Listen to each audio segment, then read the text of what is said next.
3,000 ብርም 4,000 ብርም ካፈረጥን 5 ቀን 4 ቀን ደንሰንበት በስድስተኛው ቀን ነው ማታ ባጥር ነው የምገባው ሰልዬ እቤቴ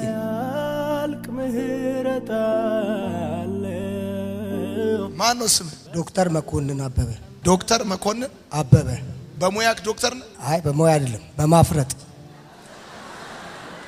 በምን በማፍረጥ ማፍረጥ ማለት ነው? ቀን ቀን ጋር ይሰራለሁ፣ ማታ ማታ አፈርጣለሁ። ማፍረጥ ማለት ሃንግ ሰርቼ አፈርጣለሁ፣ ጭሌ ጠብቄ ማለት ነው። አሃ ዶክተርነት ጨለማ ጠብቀህ ሰው አፈርጣለሁ።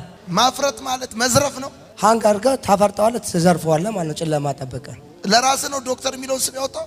ጓደኞቼ ናቸው ያወጡልኝ። እና ተቀበልከው አንተ? በቃ በዚህ ነው የምታወቀው። አዳማ ላይ በዚህ ነው የምታወቀው። ዶክተር ባለጋሪው ነው የምታወቀው። ዶክተር ባለጋሪው ካልክ ከአዲስ አበባ ሁሉ ይመጣሉ። ስለዚህ ቀን ቀን ጋሪ ትሰራለህ? ቀን ቀን ጋሪ እሰራለሁ፣ ማታ ማታ አፈርጣለሁ። ስንት ዓመት ሰርታል ማፍረጡ? ከዛሬ 20 ዓመት በፊት ነው የምነግርህ።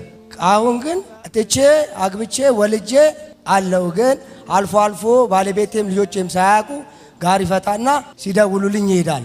አሃ በዋንኛነት ይሄ ማፍረጡን ትሰራ የነበረው ከ20 ዓመት በፊት? 20 ዓመት በፊት። ከዛ በኋላ ግን አልፎ አልፎ ሲደብር ምናምን ጋሪ ፈተህ ታፈርጣለህ? አዎ ወግቻለሁ፣ ተወግቻለሁ። በዚህ ጋር ተወግቻለሁ፣ አንጀቴ ወላ እዚህ ጋር ወግታል። ተወግታል? ወግቻለሁ፣ ተወግቻለሁ። 3,000 ብርም 4,000 ብርም ካፈረጥን 5 ቀን 4 ቀን ደንሰንበት በስድስተኛው ቀን ነው ማታ ባጥር ነው የምገባው ሰልዬ እቤቴ።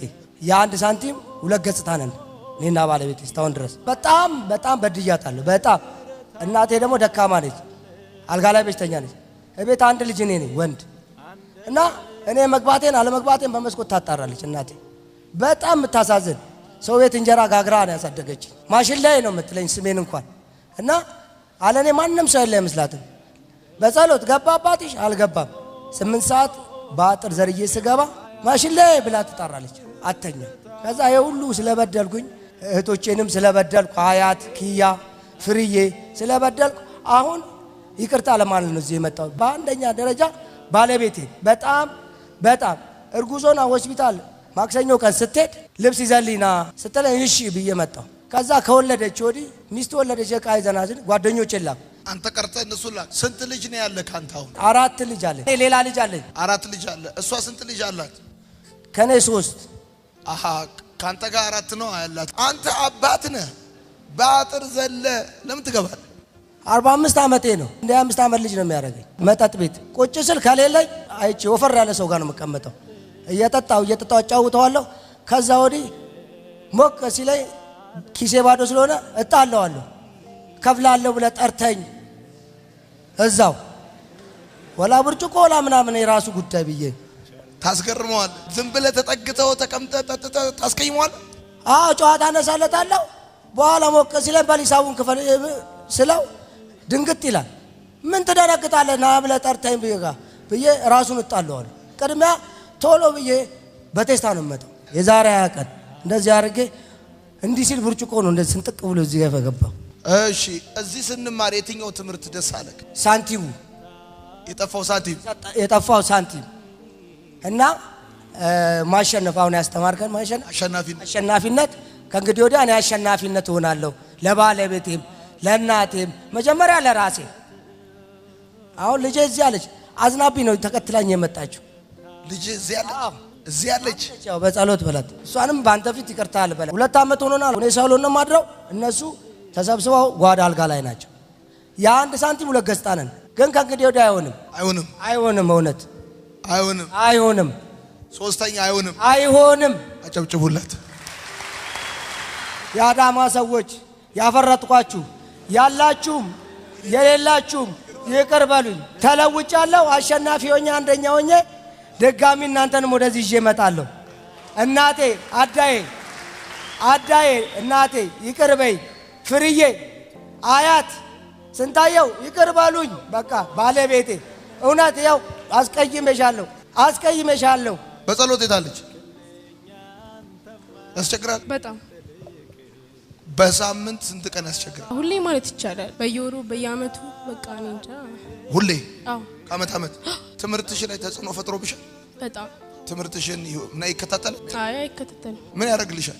ምንም አድርጎልኝ አያውቅም። ብቻ እኔ በጣም እንዲለወጥ ነው የምፈልገው። ዘንድሮ ስመጣ ለኔ ሳይሆን ለሱ ነው የመጣሁት። ምናልባት እኔ እሱ ከተለወጠ እኔ ምን ለወጣለሁ ብዬ ነው የመጣሁት። አስጨንቋቸዋል ቤት ውስጥ በጣም።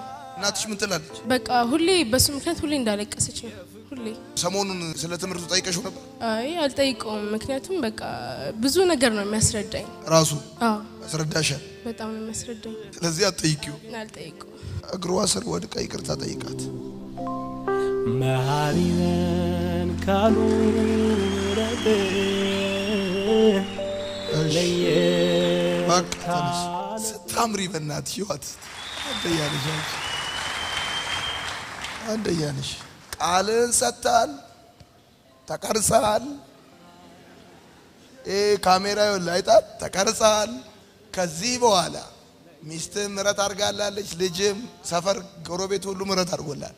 ማፍረቱን ቀጥላለሁ ካልክ ግን በመልካም ወጣት ያለኝን አቅም ሁሉ አሰባስቤ ነግሬሃለሁ። ካሁን በኋላ ቢያስቸግር ስልኬን ሰጥሻለሁ። አንድ ቀን አንቺ ከምትዩ ውጪ እንደዚህ ዝንፍ እላለሁ፣ በሌሊት 8 ሰዓት ዘልዬ እገባለሁ ብትል ካዳማ ብለሽ ትደውይልኛለሽ፣ ቴክስት ታደርጊያለሽ። አንድ ሰምታ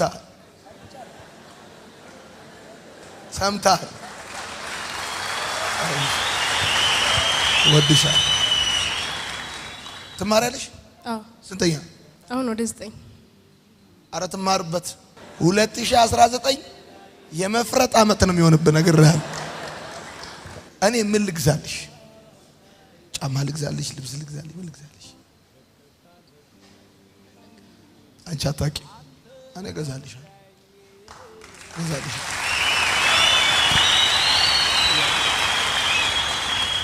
ገዛልሻለሁ። 10,000 ብር ሰጥሻለሁ። ጫማ ሱሪ ትገዣለሽ።